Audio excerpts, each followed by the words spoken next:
오늘은 제7계명에 해당되는 간음하지 말라 하는 내용을 하나님의 말씀으로 함께 묵상해 보려 합니다. 잠시 하나님의 말씀 보도록 하시겠습니다. 간음하지 말지니라. 신명기 5장 18절, 레위기 20장 10절. 누구든지 남의 아내와 간음하는 자 곧 그의 이웃의 아내와 간음하는 자는 그 간부와 음부를 반드시 죽일지니라. 마태복음 5장 32절. 나는 너희에게 이르노니 누구든지 음행한 이유 없이 아내를 버리면 이는 그로 간음하게 하며 또 누구든지 버림받은 여자에게 장가드는 자도 간음함이니라. 이 말씀들에 의하면 간음이라는 것은 대전제로 결혼한 사람들에 대한 얘기를 지금 가리키고 있습니다. 왜 이런 간음이란 얘기를 결혼을 대상으로 하나님의 말씀을 중심으로 이렇게 기록되고 있는가? 그럼 결혼하기 전에 동거하고 있거나 결혼은 하지 아니하며 함께 삶을 살아가는 그런 사람들은 어떤 것인가? 여기에 해당되지 않다고 엄밀히 말할 수 있습니다. 왜냐하면 결혼한 사람들이 아니기 때문에 그렇습니다. 미국에 살다 보니까 젊은이들이나 나이 드신 분이나 결혼하지 않고 동거하는 사람들도 얼마나 많은지 모릅니다. 그러다 자기 마음에 맞지 않으면 다른 사람으로 바꾸죠. 그러니까 이것은 혼인관계가 아니기 때문에 사실은 이 말씀과 좀 같이 설명하기에는 어려운 그런 내용입니다. 그런데 결혼한 사람인 경우에는 얘기가 달라진다는 얘기입니다. 이때 이제 말하는 말이 간음인데 결국은 하나님의 말씀의 핵심은 뭐냐? 이것이 생명과 구원에 관계된 말씀으로 우리가 연장해서 해석할 수 있는 것이 인간 삶에 있는 결혼 구조와 그 결혼한 남녀 간의 삶의 그런 질서, 계약, 이 관계를 하나님과의 관계로 연결해서 말씀하시고 싶어 하시기 때문에 이것을 말씀하시는 것이라는 것입니다. 결혼, 혼인에 대한 계약은 한 사람의 남자와 한 사람의 여인과의 관계라 그렇게 볼 수 있는데, 물론 고대에나 또 다른 나라, 또 지금도 일부 다처제를 인정하는 그런 나라인 경우에는 여기서 또 해당되는 것이 없겠죠.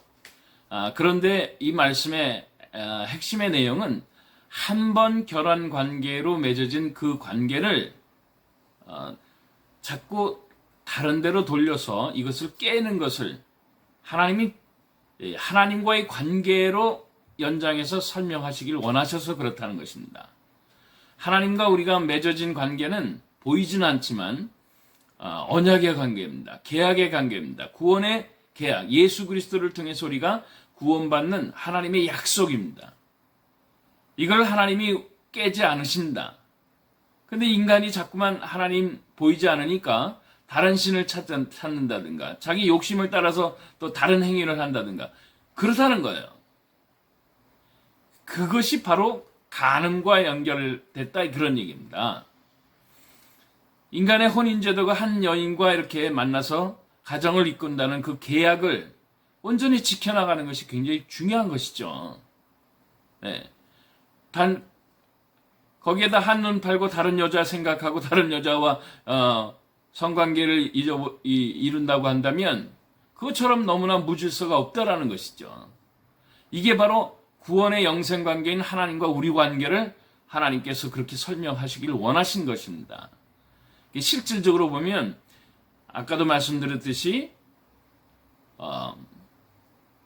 결혼하지 않은 사람, 그런 사람들이 동거하는 부분에 대해서는 간음에 대한 설명을 이 말씀 갖고는 적용하기가 너무 어렵다는 것입니다. 하나님 말씀 다시 한번 보도록 하시겠습니다. 마태복음 5장 19절. 나는 너희에게 이르노니 음욕을 품고 여자를 보는 자마다 마음에 이미 간음하였느니라.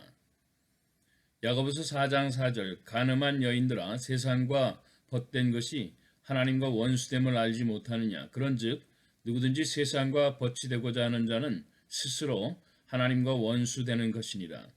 잠언서 6장 32절. 여인과 간음하는 자는 무지한 자라. 이것을 행하는 자는 자기의 영혼을 망하게 하며. 이처럼 하나님 말씀의 핵심은 바로 간음에 대한 얘기는 바로 이렇다는 것입니다. 하나님과 관계를 계약 관계로 맺고 보이지 않는 하나님이지만 다른데 한눈 파지 않는 것. 이것을 하나님이 원하시는 것이죠. 그래서 만약에 한눈을 파게 되면 어떻게 됩니까? 예? 우리가 신랑 대신 예수님이라고 그러고 우리가 신부라고 그렇게 얘기도 하잖아요. 예. 그 어린 양 혼인잔치라고 그렇게 얘기도 하고. 그러니까 결혼의 신성관계를 통해서 하나님과의 관계를 설명하시는 하나님의 얘기를 우리가 염두에 둔다면 예, 영혼을 망쳐버리는 겁니다. 하나님 없이 다른 데를 자꾸 신경 쓰면은 그렇다는 것입니다. 예. 자, 물론 하나님과의 관계 없이 지금도 여기저기 귀요타시는 분이 있으실 겁니다. 동거생활 하시는 분이 있으실 거예요. 이 신도 좋고 저 신도 좋고 세상과 이렇게 그러다가 방황하다가 정말 하나님 만나셨다면 더 이상 방황하지 마십시오.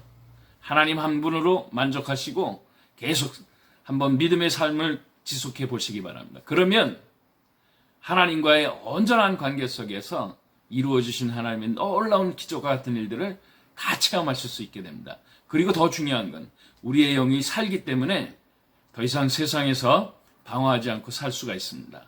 이것이 간음하지 말라는 하나님의 말씀의 그 근본적인 의미라는 것을 꼭 잊어버리지 마시길 주의 이름으로 축복합니다.